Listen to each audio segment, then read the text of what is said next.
Bom dia a todos. Uma satisfação estar aqui também falando desse assunto. O tema de cefaleia é um tema também que a gente vê muito prevalente no nosso pronto atendimento. Então, cefaleia é definida como todo processo doloroso referido no segmento cefálico. Estima-se que cerca de 3 a 4% da população mundial ela sofre de cefaleia crônica, que é definida por cefaleia por mais de 15 dias no mês. Ou seja, pacientes que têm dor de cabeça quase todos os dias. Se a gente for extrapolar esses números, no Brasil, isso equivale a 4 a 6 milhões de pessoas com dor de cabeça. Isso equivale a toda a população do Pará, ou a população maior do que a população do Paraguai, por exemplo. Então, é um tema muito prevalente. Com isso, vão haver custos individuais, custos sociais, pessoas autônomas que, às vezes, perdem o trabalho, perdem o dia de trabalho, com impacto social, o presenteísmo, pessoas que trabalham com dor, o absenteísmo também dos pacientes enxaquecosos. Tem impacto na qualidade de vida, então pessoas com cefaleia diária, isso vai refletir na qualidade de vida. Em países da Escandinávia e da Escócia, são as principais causas de uso de analgésico. Isso foi uma revisão de 2011, e quando a gente foi acompanhar essas revisões, em 2014, agora em junho, saiu uma segunda revisão dizendo que 0,5% a 7,2% da população mundial apresenta cefaleia por abuso de analgésico. Então, a gente sabe que o uso excessivo de analgésico ele vai criar uma dependência no sistema nervoso central, e com isso o paciente pode evoluir com essa cefaleia por abuso dos analgésicos. Esse 7,2% foi uma população da Noruega, que é um dos países que tem mais cefaleia por pacientes. Então, quando a gente vai ver um paciente com cefaleia aguda, nosso pronto atendimento, por exemplo, sempre é necessário a gente avaliar os sinais de alarme para excluir cefaleias secundárias. Então, paciente com sintomas sistêmicos, fator de risco para cefaleias secundárias, sintomas neurológicos alterados, então fazer o exame neurológico também é importante. Cefaleias com inícios súbitos, pacientes que começaram a ter cefaleia após os 50 anos de idade, ou que teve pacientes com a primeira crise ou a crise mais intensas, também merecem um cuidado mais especial. Pesquisas com cefaleia e acupuntura têm mostrado que a acupuntura é uma alternativa custo-efetiva, ou seja, vale a pena você investir em acupuntura para prevenir as cefaleias, porque isso tem um retorno financeiro. Em contrapartida, temos poucos trabalhos relacionando a acupuntura com a cefaleia aguda. Eu trouxe um trabalho de 2009 que comparou a acupuntura com a acupuntura Chan no tratamento da dor aguda. O tratamento da dor aguda, o objetivo do tratamento é abortar a crise e prevenir recidiva durante 24 horas. Nesse trabalho, não mostrou uma eficácia da acupuntura quando comparada com a acupuntura Chan. Porém, se pega o grupo só da acupuntura, que foi exposto ao tratamento, mostrou que a acupuntura ela foi efetiva em diminuir a dor, em aliviar as dores, evitando as recorrências. Esse ano, lá na Unifesp, nós fizemos um trabalho que vai estar publicado aqui, vai estar exposto aqui no Congresso. Nós fizemos os pontos TA16, TA5, VB41 em lambda, em 17 pacientes com cefaleia aguda que procuraram o nosso pronto atendimento. A acupuntura se mostrou bem efetiva no abortamento das crises, um P bem significante. Depois ele vai estar exposto para vocês olharem. Quando vamos definir as causas de cefaleia do ponto de vista da acupuntura? Nós temos os meridianos distintos, e ele, como já foi falado, o principal meridiano distinto do Sandial, do triplo aquecedor. Os meridianos principais, os mais importantes são o Zhang do Dan, o Pi Wei e o Shen Rins. Meridianos curiosos, os principais são o Yang Wei, o Yang Qiao, Yin Qiao e Dumai. E temos outras causas como o Qi, energia perversa, o trilho anatômico posterior e a síndrome dolorosa miofascial. Também são causas importantes de cefaleia. Vamos falar um pouquinho aqui do meridiano distinto. Como já foi falado previamente, então nossa mente está sempre dando sentido às coisas que nós vivemos. Esse sentido ele pode ser de característica Yang, que está relacionado ao movimento muscular. No caso da cefaleia, a emoção envolvida é sempre não quero resolver, mas tenho que resolver. Ou quero resolver, mas não posso. Então, isso é muito comum a gente encontrar no pronto atendimento. Paciente que chega com cefaleia aguda, quando a gente questiona o paciente sobre esse fator emocional, o paciente sempre refere também a essa presença. E temos também o sentido IN, que está relacionado mais aos órgãos internos. Quando a gente fala das emoções do tipo Yang, o ponto TA16 é o ponto importante, já no ponto CS1, para doenças dos órgãos internos. Então, vamos falar do TA16. Então, o TA16, como já foi dito, é a charneira dobradiça. Através desse ponto que está localizado aqui no Xiaoyang, a cefaleia ela vai ser dividida aos meridianos unitários, de acordo com a segunda emoção. Então, temos, por exemplo, quero resolver e não posso. Associado a medo, essa energia ela vai ser direcionada para o meridiano Taiyang do Panguan. Então, o paciente provavelmente vai ter uma cefaleia no trajeto do Panguan. Já o quero resolver e não posso, associado a raiva e revolta, então essa cefaleia ela provavelmente vai estar se manifestando no trajeto do Dan. E, associada à preocupação, Yang Ming, cefaleia do Wei. Então, como seria o quadro clínico dessa cefaleia via meridiano distinto do Sandial? O quadro clínico é bem variável e bem inespecífico. Geralmente, ele está sobreposto às outras causas. Então, como foi dito, ele pode estar associado à cefaleia do Taiyang, do Xiaoyang, do Yang Ming. Então, ele sempre deve ser indicado no tratamento. Então, o ponto TA16 é um ponto que sempre deve ser feito nos pacientes com cefaleia aguda. Se a gente for examinar esses pacientes, os pontos VC17 e o TA16 vão estar dolorosos à palpação. Então, os pontos para tratar essa cefaleia, TA16, pacientes que têm contraindicação, seja por cirurgias cervicais, ou às vezes o médico tem medo de fazer esse ponto, um ponto profundo. Uma alternativa seria utilizar a técnica do CIAOL no quarto metacarpo. Outras opções seriam o ponto coroniométrico pitéreo, o ponto cervical C4, C5, também são bastante úteis nesse tratamento. Vou falar um pouquinho agora da cefaleia com origem do Gan-Yang. Então, temos a plenitude do Gan-Yang. Ela pode estar levando essa plenitude do Dan-Yang, então, com manifestação com enxaqueca e hemicrânia. Então, o paciente também pode ter, pelo Gan-Yang, pelo trajeto interno do Gan, dor em vértex através do ponto VG20. O paciente pode ter também sintomas tipo neuralgia. A gente sabe que nervo é regido pelo Gan, então neuralgias também estão associadas ao Gan-Yang. Esse Gan-Yang, ele pode estar relacionado com o vazio do Gan-Yin, então levando esse calor vazio do Gan e, consequentemente, essa plenitude do Gan-Yang.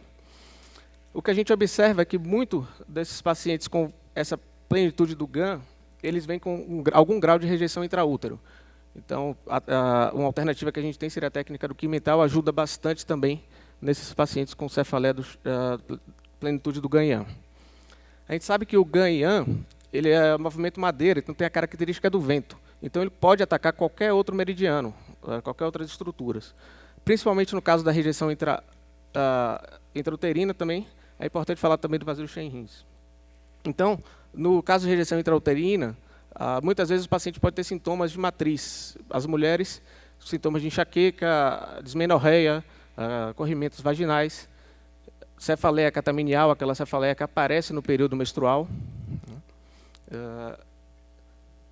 Além disso, esse Gan-Yang ele pode afetar diretamente o sistema do Wei, levando ao Wei-Yang com juvenil, contrafluxo, e ele apresentar náuseas e vômitos associados ao quadro de cefaleia. Esse Gan também pode afetar o Xin, levando ao Xin-Yang, com sintomas de opressão torácica e taquicardia. Então, essa seria basicamente a fisiopatologia da cefaleia de origem do Gan-Yang.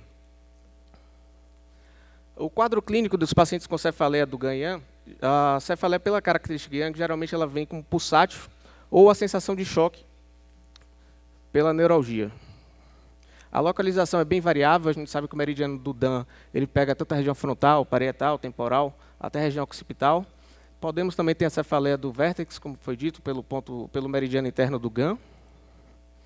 E os sintomas associados vai depender de qual outro zangue, qual outra estrutura esse Gan-Yang está afetando.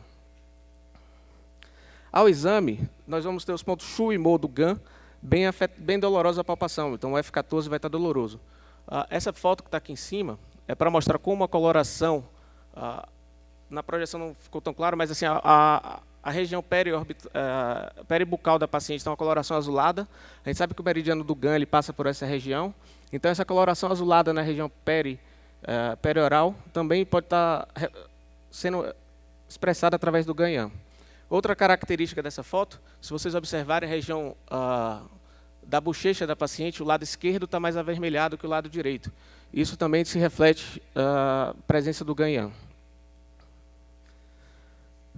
Como tratamento, nós temos diversos pontos que podem estar sendo utilizados no abortamento dessas crises. Primeiro seria o ponto cervical C7T1, a saída do rum. Então, um ponto bem interessante para tratar essas cefaleias. Outro ponto importante seria o VC18. O VC18 é ponto de concentração de energia do GAN. Pelo sistema também do externo, essa região do VC18 equivale ao ponto fígado. Então, muitas vezes a gente utiliza esse ponto tocando no periósteo. Então, ele tem um efeito muito bom no abortamento dessas crises da cefaleia do GAN. Podemos transfixar os pontos VB3, VB4 e VB5. Também tem boa resposta. O VB14 direcionado para o VB20. E transfixar os pontos VB43 e VB41. São todas alternativas com bom resultado dessa cefaleia do GAN. Outra causa de cefaleia seria pela cefaleia do Pillay. Geralmente, a cefaleia do Pillay ela vem por um bloqueio ou estagnação de energia com Jueni, contrafluxo no Yang-Ming. E esse Jueni vai levar essa energia até o ponto estômago 8. Esse Jueni ele pode vir por dois mecanismos.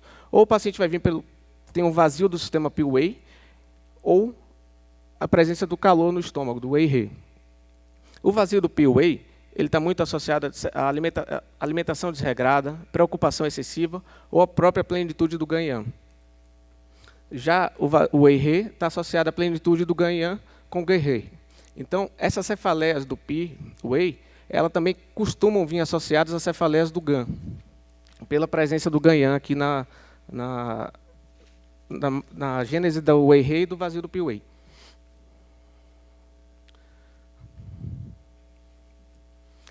Então, como seria o quadro clínico dos pacientes com essa cefaleia do Wei-He, calor no estômago? Então, geralmente o paciente vai ter dor frontal intensa, principalmente por causa do estômago 8, Toll-Wei. E sintomas associados seriam sintomas de calor. Então, gastrite, refluxo IAN. Então, o paciente que vai ter aquela gastrite, aquela dor epigástrica que piora após a alimentação, aquele refluxo que vai dar, independente do paciente estar deitado ou não. Então, seria o refluxo IAN. O paciente vai ter, pelo calor no estômago, também a fome excessiva, presença de halitose. Já o vazio do Pillay, o paciente vai ter dor frontal surda, também relacionado ao ponto estômago 8. Fatores de piora, o cansaço, melhora o repouso. Então, os sintomas associados seriam sintomas de vazio do Pillay. Então, o paciente pode ter empachamento pós-prandial, fezes amolecidas. Então, ao exame, tanto os pontos Shu e Mo do GAN, do Pi e do Wei vão estar dolorosos à palpação. Então, a gente vê também a presença aqui do papus. Então, no vazio do Pillay seria acumulada umidade. Essa umidade vem via Jueni, chega até o ponto estômago 1. Então, forma esse papus, essa bolsa infraorbitária. E, no caso do calor no estômago, ele vem com manifestação dessas olheiras. Tratamento seria o estômago 8, T4, T5, ou o estômago 44, ponto água. Então, ponto bom para tratar a cefaleia, principalmente do origem Wei-He. Cefaleias do Shenrins. Então, temos deficiência do Shenrins. Essa deficiência do Shenrins ela pode se manifestar através do ponto VC23, que está ligado embriologicamente aos arcos branquiais.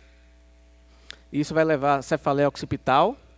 Ou, essa deficiência do Shenrins pode manifestar como deficiência do Panguan, levando a cefaleia oftálmica, frontal, parietal ou occipital. E essa cefaleia geralmente vai acompanhar o meridiano do Panguan, com irradiação posterior. Isso pode vir via do MAI, com deficiência de água orgânica no encéfalo. Então, o paciente pode ter desde encefalgia, como dor occipital, em vértex e frontal. A cefaleia do Shenrins geralmente vai vir associada com sintomas de deficiência do Shenrins, como poliúria, nictúria, lombalgia, rigidez de coluna, no caso do MAI, e palpitações do tipo IN. E ao exame vamos ter os pontos Shu e Mo do Shen, bem dolorosos à palpação, com a tese escurecida, mostrando deficiência do Shenrins, e a língua pálida, também deficiência do Shenrins. O tratamento, temos diversos pontos que podemos tratar. O VC23, o ponto astéreo, o Cialic, podemos fazer o ponto C líquido Shenrins, ponto D3, ponto lambda. Meridianos curiosos. Aqui é uma representação dos meridianos curiosos. Todos os meridianos curiosos eles saem direto ou indiretamente do Shenrins. Então, a presença dos meridianos curiosos sempre deve ser pesquisada também da eficiência do Shenrins. Então, nós temos o Renmai, o Dumai, o Chongmai, e a presença dos outros meridianos também vão estar associados à cefaleia. Trouxe aqui o trajeto do meridiano Yang-Wei. Então, o meridiano Yang-Wei ele tem muitos pontos de relação com o meridiano do Dan. Muitas vezes são confundidas com enxaquecas, então o paciente simula enxaqueca, mas ele tem a cefaleia do Yang-Wei. Como foi dito, devemos pesquisar sempre as queixas-chaves. No caso do Yang-Wei, aquela sensação de calor, o paciente fica com a sensação de febre. Do Yang-Qiao, também temos o sono não reparador, a sonolência diurna, e no caso do Dumai, a rigidez de coluna. Então, o tratamento deve ser utilizado o TA5 no Yang-Wei, o R6 no Yin-Wei. O bexiga 62, como a professora Márcia disse, a gente utiliza ele um pouco diferente, na linha de mudança da cor de pele, um ponto profundo. E o ID3 do Dumai. Quando tem muitos meridianos acometidos, curiosos com acometidos, a gente acaba utilizando o ponto lambda, também é um ponto importante nessas cefaleias. Falar um pouquinho da cefaleia do Xie-Qi. Então, temos a cefaleia do Xie-Qi. Geralmente, as cefaleias do Xie-Qi elas são associadas a sintomas sistêmicos, vento-calor, vento-frio e vento-umidade. O tratamento dessas cefaleias visa, basicamente, a retirada desse Xie-Qi. Então, os pontos IG4, IG11, VG16, VB20 são pontos que devem ser utilizados. O trilho anatômico posterior, como foi dito também, ele sai lá do pé e vem até a região frontal. Então, muitas vezes o paciente vai ter uma cefaleia frontal, um exemplo aqui de uma paciente cefaleia frontal com radiação posterior, associada à lombalgia com retificação da coluna vertical e radiação bilateral para a região glútea. Então, como o Henrique falou, a lombalgia com radiação bilateral, a gente deve pensar sempre no trajeto posterior. Nesse caso, a gente procurou o ponto na base do quinto metatarso, estimulamos. Muitas vezes é necessário você colocar a agulha e direcionar para diversas localidades da base do quinto, e observamos um efeito imediato, tanto da lombalgia quanto da cefaleia. Falar um pouquinho aqui da síndrome dolorosa miofascial, também é presente lá no pronto atendimento, pacientes que têm pontos gatilhos nessa região trapézio, na região temporal, maceta, e muitas vezes é necessário o agulhamento desses pontos, a gente eventualmente coloca ventosas para um efeito mais positivo desses casos. Era isso que eu tinha para falar para vocês, muito obrigado.